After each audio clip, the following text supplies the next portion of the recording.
ನಮಸ್ಕಾರ. ಮುಖ್ಯಾಂಶಗಳು.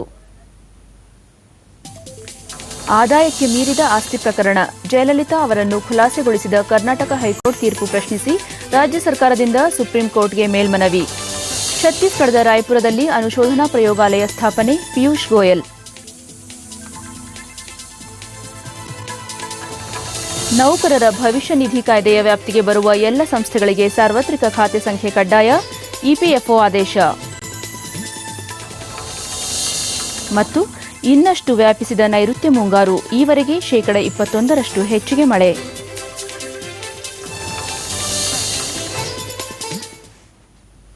ವಾರ್ತೆಗಳ ವಿವರ. ಆದಾಯಕ್ಕೂ ಮೀರಿದ ಅಕ್ರಮ ಆಸ್ತಿ ಗಳಿಕೆ ಪ್ರಕರಣದಲ್ಲಿ ತಮಿಳುನಾಡು ಮುಖ್ಯಮಂತ್ರಿ ಜಯಲಲಿತಾ ಮತ್ತಿತರರನ್ನು ಖುಲಾಸೆಗೊಳಿಸಿರುವ ಕರ್ನಾಟಕ ಹೈಕೋರ್ಟ್ನ ತೀರ್ಪು ಪ್ರಶ್ನಿಸಿ ರಾಜ್ಯ ಸರ್ಕಾರ ಸುಪ್ರೀಂ ಕೋರ್ಟ್ನಲ್ಲಿಂದು ಮೇಲ್ಮನವಿ ಸಲ್ಲಿಸಿದೆ. ಪ್ರಕರಣದಲ್ಲಿ ವಾದ ಮಂಡನೆಗೆ ವಿಶೇಷ ಅಭಿಯೋಜಕರಾಗಿ ನೇಮಕಗೊಂಡಿರುವ ಹಿರಿಯ ನ್ಯಾಯವಾದಿ ಬಿವಿ ಆಚಾರ್ಯ ಅವರ ಸಹಾಯಕರು ಇಂದು ಸುಪ್ರೀಂ ಕೋರ್ಟ್ನಲ್ಲಿ ಮೇಲ್ಮನವಿ ಸಲ್ಲಿಸಿದ್ದಾರೆ.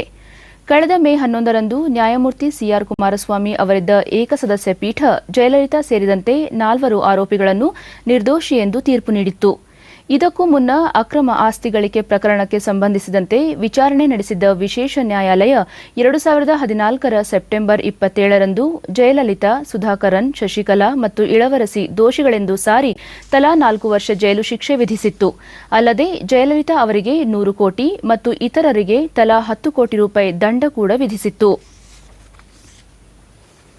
ಛತ್ತೀಸ್ಗಢದ ರಾಯಪುರದಲ್ಲಿ ಅನುಶೋಧನಾ ಪ್ರಯೋಗಾಲಯ ಸ್ಥಾಪಿಸಲಾಗುವುದು ಎಂದು ಕೇಂದ್ರ ವಿದ್ಯುತ್, ಕಲ್ಲಿದ್ದಲು ಹಾಗೂ ಪುನರ್ ನವೀಕರಿಸಬಹುದಾದ ಇಂಧನ ಖಾತೆ ಸಚಿವ ಪಿಯೂಷ್ ಗೋಯಲ್ ಹೇಳಿದ್ದಾರೆ. ಅವರು ರಾಯಪುರದಲ್ಲಿಂದು ಸಾರ್ವಜನಿಕ ಸಮಾರಂಭದಲ್ಲಿ ಈ ವೈಜ್ಞಾನಿಕ ಸಂಶೋಧನಾ ಕೇಂದ್ರದ ಸ್ಥಾಪನೆಯಿಂದ ಅನುಶೋಧನೆಗೆ ಹೆಚ್ಚಿನ ಉತ್ತೇಜನ ಸಿಗಲಿದೆ. ಇದಕ್ಕೆ ಜಗತ್ತಿನ ಪ್ರಖ್ಯಾತ ವಿಶ್ವವಿದ್ಯಾಲಯಗಳು ಹಾಗೂ ಸಂಶೋಧನಾ ಕೇಂದ್ರಗಳಿಂದ ತಜ್ಞರನ್ನು ಆಹ್ವಾನಿಸಿ ಸ್ಥಳೀಯ ಪ್ರತಿಭೆಗಳಿಗೆ ಮಾರ್ಗದರ್ಶನ ನೀಡಲಾಗುವುದು ಎಂದರು. एक जॉइंट वेंचर में स्टेट गवर्नमेंट के साथ innovation lab scientific research centre शुरू करेगा. उसके लिए अलग लागत लगाएगा. हम विश्व के सबसे प्रख्यात जो इंस्टीट्यूट्स और यूनिवर्सिटीज हैं वहां से साइंटिस्ट को यहाँ पे आमंत्रण करेंगे और यहाँ से नई टेक्नोलॉजी, नई रिसर्च की शुरुआत हो. उसके लिए ये इनोवेशन लैब जिसमें छत्तीसगढ़ के छात्र छात्रियों को एक मौका मिले अपने अपने तेज का, अपनी अपनी शिक्षा का प्रदर्शन करने के लिए, नई इनोवेशन और रिसर्च करने के लिए. तो ये लैब भी हम आने वाले 2 वर्षों में इसी कॉम्प्लेक्स में लगाएंगे और इसी इनोवेशन लैब से आगे चल के मुझे विश्वास है कि नई नई साइंटिफिक रिसर्च और टेक्नोलॉजी का निर्माण होगा. ಕೈಗಾ ಅಣು ವಿದ್ಯುತ್ ಸ್ಥಾವರದಲ್ಲಿ 6,000 ಕೋಟಿ ರೂಪಾಯಿ ವೆಚ್ಚದಲ್ಲಿ ತಲಾ 700 ಮೆಗಾವ್ಯಾಟ್ ಸಾಮರ್ಥ್ಯದ ಇನ್ನೂ 2 ಘಟಕಗಳನ್ನು ಶೀಘ್ರ ಸ್ಥಾಪಿಸಲಾಗುವುದು ಎಂದು ಸ್ಥಾವರದ ನಿರ್ದೇಶಕ ಎಚ್ಎನ್ ಭಟ್ ಹೇಳಿದ್ದಾರೆ.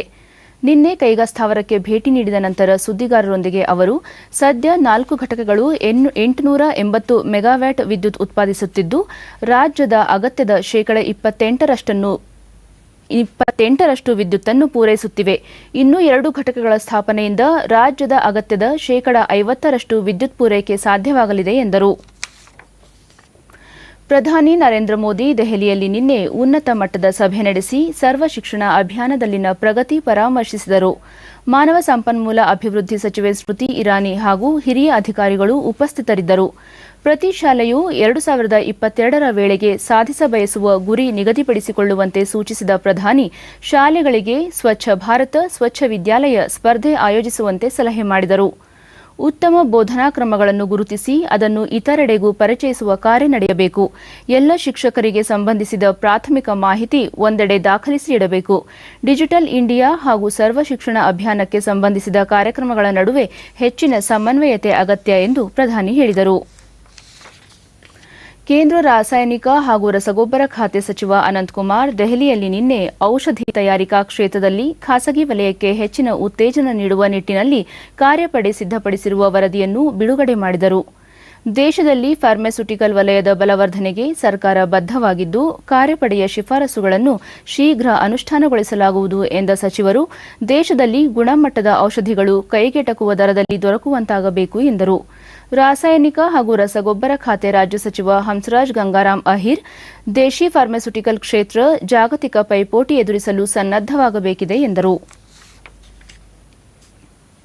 ನೌಕರರ ಭವಿಷ್ಯ ನಿಧಿ ಕಾಯ್ದೆಯ ವ್ಯಾಪ್ತಿಗೆ ಬರುವ ಎಲ್ಲ ಸಂಸ್ಥೆಗಳಿಗೆ ಸಾರ್ವತ್ರಿಕ ಖಾತೆ ಸಂಖ್ಯೆ ಯುಎಎನ್ ಕಡ್ಡಾಯಗೊಳಿಸಿ ಇಪಿಎಫ್ಒ ನಿನ್ನೆ ಆದೇಶ ಹೊರಡಿಸಿದೆ. ಇದಕ್ಕೆ ಸಂಬಂಧಿಸಿದ ವಿಧಿವಿಧಾನಗಳನ್ನು ಪೂರ್ಣಗೊಳಿಸಲು ಆಗಸ್ಟ್ 25 ಕೊನೆಯ ದಿನ. ಪ್ರಧಾನಿ ನರೇಂದ್ರ ಮೋದಿ ಕಳೆದ ಅಕ್ಟೋಬರ್ನಲ್ಲಿ ಯುಎಎನ್ ಸೌಲಭ್ಯಕ್ಕೆ ಚಾಲನೆ ನೀಡಿದ್ದರು. ಇದರಡಿ ನೌಕರರು ಉದ್ಯೋಗ ಬದಲಾಯಿಸಿದಾಗಲೂ ಅವರ ಭವಿಷ್ಯ ನಿಧಿ ಖಾತೆ ಸಂಖ್ಯೆಯಲ್ಲಿ ಯಾವುದೇ ಬದಲಾವಣೆಯಾಗುವುದಿಲ್ಲ. ಉತ್ತರ ಪ್ರದೇಶದ ಲಖನೌದಲ್ಲಿ ನಿನ್ನೆ ಉತ್ತರ ಕೇಂದ್ರ ಭಾಗದ ಪ್ರಾದೇಶಿಕ ಕಾರ್ಮಿಕ ಸಚಿವರ ಸಮಾವೇಶ ನಡೆಯಿತು. ಕೇಂದ್ರ ಕಾರ್ಮಿಕ ಸಚಿವ ಬಂಡಾರು ದತ್ತಾತ್ರೇಯ ಸಮಾವೇಶ ಉದ್ದೇಶಿಸಿ ದೇಶದಲ್ಲಿ 65%ಕ್ಕೂ ಹೆಚ್ಚಿನ ಯುವಜನ ಸಂಖ್ಯೆ ಇದ್ದು ಅವರಿಗಾಗಿ ಪ್ರಧಾನಿ ನರೇಂದ್ರ ಮೋದಿ ಅವರು ಉದ್ಯೋಗ ಸೃಷ್ಟಿ ಮತ್ತು ಕೌಶಲ್ಯಾಭಿವೃದ್ಧಿ ಕಾರ್ಯಕ್ರಮಗಳನ್ನು ಹಮ್ಮಿಕೊಂಡಿದ್ದಾರೆ. Make in India, skill India, digital India ಯೋಜನೆಗಳ ಮೂಲಕ ಸರ್ಕಾರ ಲಕ್ಷಾಂತರ ಉದ್ಯೋಗಗಳ ಸೃಷ್ಟಿಗೆ ಮುಂದಾಗಿದೆ ಎಂದರು. ಸರ್ಕಾರ ಬಂಡವಾಳ ಆಕರ್ಷಣೆಗೆ ಹಲವು ಕ್ರಮ ಕೈಗೊಂಡಿದ್ದು ಆ ಮೂಲಕ ಹೊಸ ಘಟಕಗಳನ್ನು ಸ್ಥಾಪಿಸಿ ಅದಕ್ಕೆ ಹೊಂದುವ ಮಾನವ ಸಂಪನ್ಮೂಲ ವೃದ್ಧಿಗೆ ಕ್ರಮ ಕೈಗೊಳ್ಳಲಾಗಿದೆ ಎಂದು ಹೇಳಿದರು.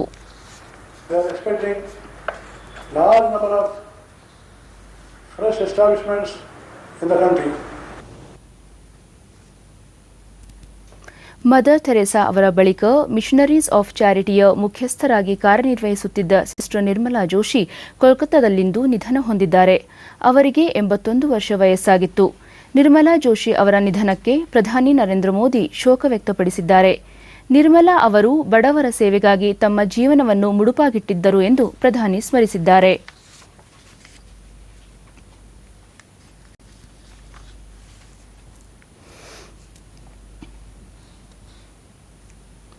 ಅನನ್ಯ ರಾಷ್ಟ್ರವಾದಿ, ದೇಶಭಕ್ತ, ಶಿಕ್ಷಣವೇತ್ತ, ಚಿಂತಕ, ಕರ್ಮಯೋಗಿ ಹಾಗೂ ಜನಸಂಘದ ಸಂಸ್ಥಾಪಕ ಡಾ ಶ್ಯಾಮಪ್ರಸಾದ್ ಮುಖರ್ಜಿ ಅವರ ಪುಣ್ಯತಿಥಿ ಇಂದು.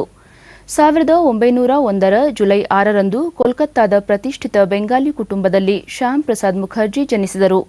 35ನೇ ವಯಸ್ಸಿನಲ್ಲೇ ಅವರು ಕೋಲ್ಕತ್ತಾ ವಿಶ್ವವಿದ್ಯಾನಿಲಯದ ಕುಲಪತಿಯಾದರು. ನಂತರ ದೇಶಭಕ್ತಿಯ ಪ್ರೇರಣೆಯಿಂದ ಕೆಲ ಆದರ್ಶ ಸಿದ್ಧಾಂತಗಳ ಸಹಿತ ಸಕ್ರಿಯ ರಾಜಕಾರಣ ಪ್ರವೇಶಿಸಿದರು. ತಮ್ಮ ಪ್ರಭಾವಿ ವಿಚಾರಧಾರೆ ಹಾಗೂ ತಮ್ಮ ಜ್ವಲಂತ ಘೋಷಣೆಗಳ ಮೂಲಕ ಜನತೆಯಲ್ಲಿ ಹೊಸ ಹುರುಪು, ಸಂಚಲನ ಮೂಡಿಸಿದ್ದರು. ಅವರ ಖ್ಯಾತಿ, ಜನಪ್ರಿಯತೆ ಕ್ರಮೇಣ ಹೆಚ್ಚಾಗುತ್ತಿದ್ದಂತೆ ಕೃಷಿಕ ಪ್ರಜಾ ಪಾರ್ಟಿಯೊಂದಿಗೆ ಸೇರಿಕೊಂಡು ಪ್ರಗತಿಶೀಲ ಮೈತ್ರಿ ಸಂಘಟನೆ ಸ್ಥಾಪಿಸಿದರು. ನಂತರ ಅವರು ಸರ್ಕಾರದಲ್ಲಿ ಹಣಕಾಸು ಸಚಿವರಾದರು. ಅದೇ ವೇಳೆ ವೀರ್ ಸಾವರ್ಕರ್ ಅವರ ಪ್ರಖರ ರಾಷ್ಟ್ರವಾದದಿಂದ ಆಕರ್ಷಿತರಾಗಿ ಹಿಂದೂ ಮಹಾಸಭಾ ಸೇರಿದರು. 1922ರಲ್ಲಿ ಬ್ರಿಟಿಷ್ ಸರ್ಕಾರ ವಿಭಿನ್ನ ರಾಜಕೀಯ ಪಕ್ಷಗಳ ಸಣ್ಣ ಪುಟ್ಟ ನೇತಾರರನ್ನು ಜೈಲಿಗೆ ದೂಡಿದಾಗ ಡಾ ಮುಖರ್ಜಿ ಬಂಗಾಳದ ಹಕ್ಕಿನ ಪರ ಸಚಿವ ಸಂಪುಟಕ್ಕೆ ರಾಜೀನಾಮೆ ಸಲ್ಲಿಸಿ ಭಾರತಕ್ಕೆ ಹೊಸ ದಿಕ್ಕು ತೋರಿಸಿಕೊಟ್ಟರು. ಸಾಂಸ್ಕೃತಿಕ ದೃಷ್ಟಿಯಲ್ಲಿ ದೇಶವಾಸಿಗಳೆಲ್ಲ ಒಂದೇ ಎಂಬ ಮಾತಿನ ಕಟ್ಟ ಸಮರ್ಥಕರಾಗಿದ್ದರು. ಹಾಗಾಗಿ ಧರ್ಮದ ಆಧಾರದ ಮೇಲೆ ದೇಶ ವಿಭಜನೆಯ ಕಟ್ಟ ವಿರೋಧಿಗಳಾಗಿದ್ದರು. ಅವರು ತಮ್ಮ ದೃಢ ಸಂಕಲ್ಪ ಶಕ್ತಿಯೊಂದಿಗೆ ವಿಭಜನೆಯ ಪೂರ್ವ ಸ್ಥಿತಿಯನ್ನು ಧೈರ್ಯದಿಂದ ಎದುರಿಸಿದರು.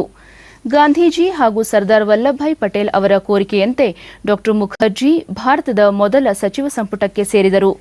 1951ರ ಅಕ್ಟೋಬರ್ನಲ್ಲಿ ಅವರು ಭಾರತೀಯ ಜನಸಂಘ ಸ್ಥಾಪಿಸಿ ಅದರ ಪ್ರಥಮ ಅಧ್ಯಕ್ಷರಾಗಿ ಸೇವೆ ಸಲ್ಲಿಸಿದರು.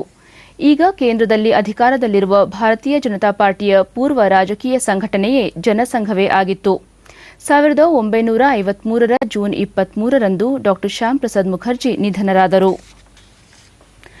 ದೇಶದಲ್ಲಿ ಮೂಲೆಗುಂಪಾಗಿರುವ ಸುಮಾರು 20,000 ಟನ್ ಚಿನ್ನವನ್ನು ನಗದೀಕರಣಗೊಳಿಸುವ ಉಪಕ್ರಮವಾಗಿ ಕೇಂದ್ರ ಸರ್ಕಾರ ಮಾರುಕಟ್ಟೆಗೆ ಪರಿಚಯಿಸಲು ಉದ್ದೇಶಿಸಿರುವ ಚಿನ್ನದ ಬಾಂಡ್ ಯೋಜನೆ ದೇಶದ ಅರ್ಥವ್ಯವಸ್ಥೆಯ ಬೆಳವಣಿಗೆಯ ದೃಷ್ಟಿಯಿಂದ ಸಕಾರಾತ್ಮಕ ಚಿಂತನೆಯಾಗಿದೆ. ದೂರದರ್ಶನದ ಚಂದನ ವಾಹಿನಿಯ ಕಾರ್ಯಕ್ರಮದಲ್ಲಿಂದು ಪಾಲ್ಗೊಂಡ ಲೆಕ್ಕ ಪರಿಶೋಧಕ ಎನ್ ನಿತ್ಯಾನಂದ, ಸಾರ್ವಜನಿಕರ ಬಳಿ ಇರುವ ಚಿನ್ನವನ್ನು ಬ್ಯಾಂಕ್ಗೆ ನೀಡಿದರೆ ಅದರ ಮೌಲ್ಯಕ್ಕೆ ತಕ್ಕ ಬಾಂಡ್ಗಳನ್ನು ನೀಡಲಾಗುತ್ತದೆ. ಗ್ರಾಹಕರ ಚಿನ್ನಕ್ಕೆ ವಾರ್ಷಿಕ 3ರಿಂದ 4ರಷ್ಟು ಬಡ್ಡಿದರ ನಿಗದಿ ಮಾಡುವ ಸಾಧ್ಯತೆಗಳಿವೆ. ಮನೆಯಲ್ಲಿ ಮೂಲೆಗುಂಪಾಗುವ ಬದಲು ಈ ಯೋಜನೆಯಿಂದ ಆದಾಯ ಗಳಿಸಲು ಸಾಧ್ಯವಾಗಲಿದೆ ಎಂದು ತಿಳಿಸಿದರು. ಈಗ ನಾವು ಒಂದು ಠೇವಣಿ ಇಡ್ತೀವಲ್ಲ, ಫಿಕ್ಸೆಡ್ ಡೆಪಾಸಿಟ್ ಅಂತ, ಆ ಠೇವಣಿನ ದುಡ್ಡಿಗೆ ಹೇಗೆ ಕೊಡ್ತಾರೆ ಹಾಗೆ ತಮ್ಮ ಗೋಲ್ಡ್ಗೂ ಕೊಡ್ತಾರೆ. ಆಮೇಲೆ ಅದರ ಮೇಲೆ ಒಂದು ಬಡ್ಡಿ ದರನ ಬ್ಯಾಂಕ್ ಅವ್ರು ಫಿಕ್ಸ್ ಮಾಡ್ತಾರೆ, ಎಷ್ಟು ಅಂತ ನೋಡಬೇಕು, ಇನ್ನು ಅದು ಫೈನಲೈಸ್ ಆಗಿಲ್ಲ. ಸುಮಾರು 3% ಕೊಡ್ಬೋದು ಅಂತ ಮುಂಚೆ ಕೊಟ್ಟಿದ್ದು. ಒಂದು 1999ರಲ್ಲಿ ಒಂದು 1% ಅಂತ ಮಾಡಿದ್ರು, ಅದರಿಂದ ಸಾಕಷ್ಟು ಜನಕ್ಕೆ ಇಂಟ್ರೆಸ್ಟ್ ಬರಲಿಲ್ಲ. ಈಗ ನನ್ನ ಪ್ರಕಾರ 3 ಅಥವಾ 4% ಕೊಡ್ಬೋದು. ಅದು ಕೊಟ್ಟಾಗ ನಿಮಗೆ 100 ಗ್ರಾಮ್ ಚಿನ್ನ ಇರೋದು 4% ಕೊಟ್ರೆ ಅದು 104 ಗ್ರಾಮ್ ಆಗತ್ತೆ ವರ್ಷಕ್ಕೆ. ಹಾಗೇನೆ ಬೆಳೀತಾ ಹೋಗುತ್ತೆ. ತಮ್ಗೆ ಯಾವಾಗ ಚಿನ್ನ ಬೇಕೋ ಆಗ ಹೋಗ್ಬಿಟ್ಟು ತಾವು ಚಿನ್ನನ ವಾಪಸ್ ತಗೊಂಡ್ಬರ್ಬೋದು. ಆಮೇಲೆ ನೀವು ಠೇವಣಿ ಇಡುವಾಗ್ಲೇನೆ ನಿಮಗೆ ವಾಪಸ್ಸು ಚಿನ್ನದ ರೂಪದಲ್ಲೇ ಬೇಕಾ ಅಥವಾ ಹಣದ ರೂಪದಲ್ಲಿ ಬೇಕಾ ಅನ್ನೋದನ್ನ ತಾವು ಒಂದು ಆಪ್ಷನ್ ನ ಎಕ್ಸೈಸ್. ಎರಡು ಅವಕಾಶಗಳಿದ್ದಾವೆ, ಎರಡು ಇದೆ. ಈಗ ಉದಾಹರಣೆಗೆ ತಾವು ಹೇಳಿದ್ರಿ, ಸೊ 100 ಗ್ರಾಮ್ ಇಟ್ಟರೆ 4 ಗ್ರಾಮ್ ಆಗಬಹುದು, ಅದು ಇನ್ನೂ ಫೈನಲೈಸ್ ಆಗಿಲ್ಲ. ಮತ್ತೊಬ್ಬ ಲೆಕ್ಕ ಪರಿಶೋಧಕ ನಿತಿನ್ ಮಹದೇವಪ್ಪ, ದೇಶದಲ್ಲಿ ಏರಿಕೆ ಕಾಣುತ್ತಿರುವ ಚಿನ್ನದ ಆಮದು ನಿಯಂತ್ರಿಸಲು ಬಾಂಡ್ ಯೋಜನೆ ಸಹಕಾರಿ. ಇದರಿಂದ ವ್ಯಾಪಾರ ಕೊರತೆ ಮತ್ತು ಚಾಲ್ತಿ ಖಾತೆ ಕೊರತೆ ತಗ್ಗಿಸಲು ಸಾಧ್ಯ. ಎಲ್ಲಕ್ಕಿಂತ ಮುಖ್ಯವಾಗಿ ದೇಶದಲ್ಲಿರುವ ಚಿನ್ನ ಈ ಯೋಜನೆಗೆ ಬಂದರೆ ಆರ್ಬಿಐ ಅದರ ಮೌಲ್ಯಕ್ಕೆ ಸಮನಾದ ನಗದನ್ನು ಮಾರುಕಟ್ಟೆಗೆ ಬಿಡುಗಡೆ ಮಾಡುತ್ತದೆ. ಇದರಿಂದ ವಿವಿಧ ವಲಯಗಳ ಅಭಿವೃದ್ಧಿ ಮೂಲಕ ಅರ್ಥವ್ಯವಸ್ಥೆಯ ಪ್ರಗತಿ ಸಾಧ್ಯವಾಗಲಿದೆ ಎಂದರು. ಇದರಲ್ಲಿ ಮನೆಯಲ್ಲಿಟ್ಟ ಹಣ ಯಾವತ್ತೂ ಡಬಲ್ ಆಗಲ್ಲ. ಅದನ್ನೇ ಒಂದು ವ್ಯವಹಾರಕ್ಕೋ ಅಥವಾ ಒಂದು ಯಾವ್ದಾರ ಕೆಲಸಕ್ಕೆ ಹಾಕಿದ್ರೆ ಅದೇ ಹಣನ ಅದು ಮನೇನೂ ಬೆಳೆಸುತ್ತೆ, ಜೊತೆಗೆ ಎಕಾನಮಿನೂ ಬೆಳೆಸುತ್ತೆ. 82ನೇ ಅಖಿಲ ಭಾರತ ಕನ್ನಡ ಸಾಹಿತ್ಯ ಸಮ್ಮೇಳನವನ್ನು ಅಕ್ಟೋಬರ್ 9ರಿಂದ 11ರವರೆಗೆ ರಾಯಚೂರಿನಲ್ಲಿ ನಡೆಸಲು ನಿರ್ಧರಿಸಲಾಗಿದೆ ಎಂದು ಜಿಲ್ಲಾ ಉಸ್ತುವಾರಿ ಹಾಗೂ ಸ್ವಾಗತ ಸಮಿತಿಯ ಅಧ್ಯಕ್ಷರೂ ಆಗಿರುವ ವೈದ್ಯಕೀಯ ಶಿಕ್ಷಣ ಸಚಿವ ಡಾ ಶರಣ್ ಪ್ರಕಾಶ್ ಪಾಟೀಲ್ ಹೇಳಿದ್ದಾರೆ. ನಿನ್ನೆ ಅವರು ಜಿಲ್ಲೆಯ ಶಾಸಕರು ಹಾಗೂ ಅಧಿಕಾರಿಗಳೊಂದಿಗೆ ರಾಯಚೂರಿನ ಕೃಷಿ ವಿಶ್ವವಿದ್ಯಾಲಯದ ಆವರಣದಲ್ಲಿ ಸಮ್ಮೇಳನ ನಡೆಯುವ ಸ್ಥಳ ಪರಿಶೀಲಿಸಿದ ನಂತರ ಸಮ್ಮೇಳನಕ್ಕಾಗಿ ಅಗತ್ಯ ಸಿದ್ಧತೆಗಳನ್ನು ಮಾಡಿಕೊಳ್ಳಲಾಗುತ್ತಿದ್ದು, ವಿವಿಧ ಉಪಸಮಿತಿಗಳನ್ನು ರಚಿಸಲು ಜಿಲ್ಲಾಧಿಕಾರಿಗಳು ಮತ್ತು ಸಾಹಿತ್ಯ ಪರಿಷತ್ತಿನ ಜಿಲ್ಲಾ ಪದಾಧಿಕಾರಿಗಳಿಗೆ ಸೂಚನೆ ನೀಡಲಾಗಿದೆ ಎಂದು ಹೇಳಿದರು. ಮತ್ತು ಬೇರೆ ಸಿದ್ಧತೆ ಕೆಲಸಕ್ಕೆ ಉಪಸಮಿತಿಗಳನ್ನು ಮಾಡ್ತಕ್ಕಂಥದ್ದು ಈಗಾಗಲೇ ಇಲ್ಲಿ ಜಿಲ್ಲಾಧಿಕಾರಿಗಳು ಮತ್ತು ನಮ್ಮ ಕಾರ್ಯಾಧ್ಯಕ್ಷರಾಗಿರ್ತಕ್ಕಂಥ ಬೋಸ್ರಾಜು. ಕೊಂಕಣ ರೈಲು ಮಾರ್ಗವನ್ನು ಜೋಡಿ ಮಾರ್ಗವಾಗಿ ಪರಿವರ್ತಿಸುವ ಹಾಗೂ ವಿದ್ಯುದೀಕರಣಗೊಳಿಸುವ ಬಗ್ಗೆ ರೈಲ್ವೆ ಸಚಿವ ಸುರೇಶ್ ಪ್ರಭು ಅವರ ಜೊತೆ ಸಮಾಲೋಚನೆ ನಡೆಸಿರುವುದಾಗಿ ಬಿಜೆಪಿ ರಾಷ್ಟ್ರೀಯ ಉಪಾಧ್ಯಕ್ಷ ಹಾಗೂ ಸಂಸದ ಬಿಎಸ್ ಯಡಿಯೂರಪ್ಪ ಉಡುಪಿಯಲ್ಲಿ ನಿನ್ನೆ ಹೇಳಿದ್ದಾರೆ. ಮಂಗಳೂರು ಬೈಂದೂರು ರಾಷ್ಟ್ರೀಯ ಹೆದ್ದಾರಿ ಕಾಮಗಾರಿಯನ್ನು ಆದಷ್ಟು ಬೇಗ ಪೂರ್ಣಗೊಳಿಸಲು ಕೇಂದ್ರಕ್ಕೆ ಮನವಿ ಸಲ್ಲಿಸಲಾಗಿದೆ. ಜೊತೆಗೆ ಮಲ್ಪೆ ಹೊಸನಗರ ರಸ್ತೆಯನ್ನು ರಾಷ್ಟ್ರೀಯ ಹೆದ್ದಾರಿಯನ್ನಾಗಿ ಮೇಲ್ದರ್ಜೆಗೇರಿಸಲಾಗಿದ್ದು, ಅದರ ಅಭಿವೃದ್ಧಿಗೆ ಅಗತ್ಯ ಮಾಡಲಾಗುವುದು ಎಂದರು. ಕರಾವಳಿ ಪ್ರದೇಶದಲ್ಲಿ ಪ್ರತಿ ವರ್ಷ ಕೋಟ್ಯಂತರ ರೂಪಾಯಿ ಖರ್ಚು ಮಾಡುತ್ತಿದ್ದರೂ ಕಡಲ ಕೊರೆತ ಸಮಸ್ಯೆ ನಿವಾರಣೆಯಾಗಿಲ್ಲ. ಈ ಬಗ್ಗೆ ತನಿಖೆ ನಡೆಸುವಂತೆ ಒತ್ತಾಯಿಸಲಾಗುವುದು ಎಂದು ಹೇಳಿದರು. ರಾಜ್ಯ ಸರ್ಕಾರ ಕಬ್ಬು ಬೆಳೆಗಾರರಿಗೆ ಸಕ್ಕರೆ ಕಾರ್ಖಾನೆಗಳಿಂದ ಬಾಕಿ ಹಣ ಕೊಡಿಸುವಲ್ಲಿ ವಿಫಲವಾಗಿದೆ ಎಂದು ಅವರು ದೂರಿದರು. ಉನ್ನತೀಕರಿಸಲಾಗಿದೆ, ಅದಕ್ಕೂ ಬೇಕಾದ ಹಣವನ್ನು ಬಿಡುಗಡೆ ಮಾಡಿಸ್ತಾ ಇದ್ದೇನೆ. ಕರ್ನಾಟಕ ಲಲಿತಕಲಾ ಅಕಾಡೆಮಿ ವತಿಯಿಂದ ಬೆಂಗಳೂರಿನ ಕನ್ನಡ ಭವನದ ವರ್ಣ ಗ್ಯಾಲರಿಯಲ್ಲಿ ತಿಂಗಳ ಚಿತ್ರ ಪ್ರದರ್ಶನ ಆಯೋಜಿಸಲಾಗಿತ್ತು. ಪ್ರದರ್ಶನಕ್ಕೆ ಚಾಲನೆ ನೀಡಿದ ಜಾನಪದ ಅಕಾಡೆಮಿ ಅಧ್ಯಕ್ಷ ಪಿಚ್ಚಳ್ಳಿ ಶ್ರೀನಿವಾಸ್, ಗ್ರಾಮೀಣ ಪ್ರದೇಶದ ಕಲಾವಿದರನ್ನು ಹೆಕ್ಕಿ ತೆಗೆದು ಅವರ ಕೃತಿಗಳನ್ನು ಬೆಂಗಳೂರಿನಲ್ಲಿ ಪ್ರದರ್ಶನಕ್ಕೆ ಅನುವು ಮಾಡಿಕೊಡುತ್ತಿರುವ ಅಕಾಡೆಮಿ ಕಾರ್ಯ ಶ್ಲಾಘನೀಯ ಎಂದರು. ಕಲಾವಿದರು ಮತ್ತು ಸಾಹಿತಿಗಳು ಕಲೆ, ಸಂಸ್ಕೃತಿ, ಪರಂಪರೆಯ ಒಂದು ಭಾಗ. ಇತ್ತೀಚಿನ ದಿನಗಳಲ್ಲಿ ಕಲೆ ವ್ಯಾಪಾರೀಕರಣವಾಗುತ್ತಿದೆ. ಹಾಗಾಗಿ ಸಮಾಜದಲ್ಲಿ ಕಲೆಗಿರುವ ಪ್ರಾಧಾನ್ಯತೆಯನ್ನು ಉಳಿಸಿಕೊಂಡು ಹೋಗುವ ಬಹುದೊಡ್ಡ ಜವಾಬ್ದಾರಿ ಕಲಾವಿದರ ಮೇಲಿದೆ ಎಂದು ಹೇಳಿದರು.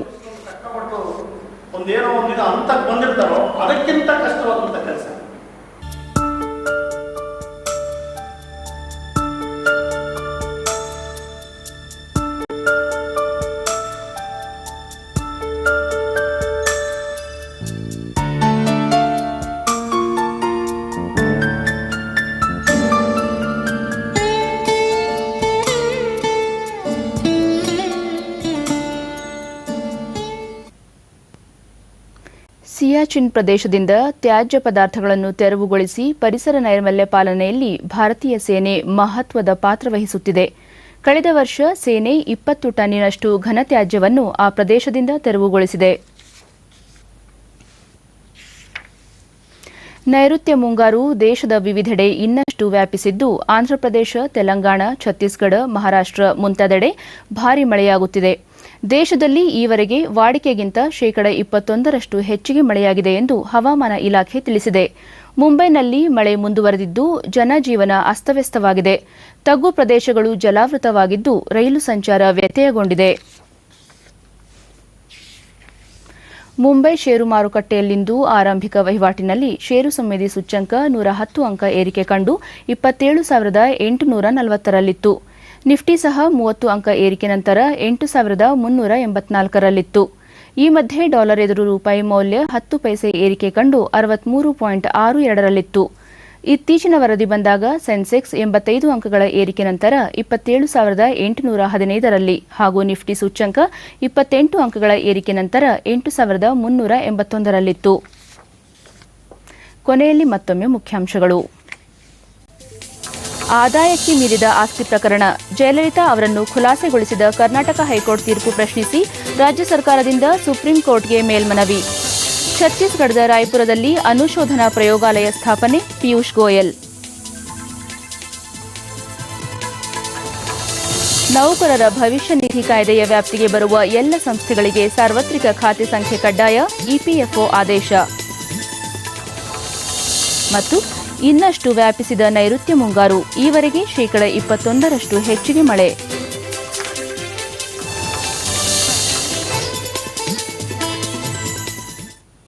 ನಮ್ಮ ಮುಂದಿನ ವಾರ್ತಾ ಪ್ರಸಾರ ಸಂಜೆ 6:30 ಡಿಡಿ 1 ಹಾಗೂ ಚಂದನದಲ್ಲಿ. ನಮಸ್ಕಾರ.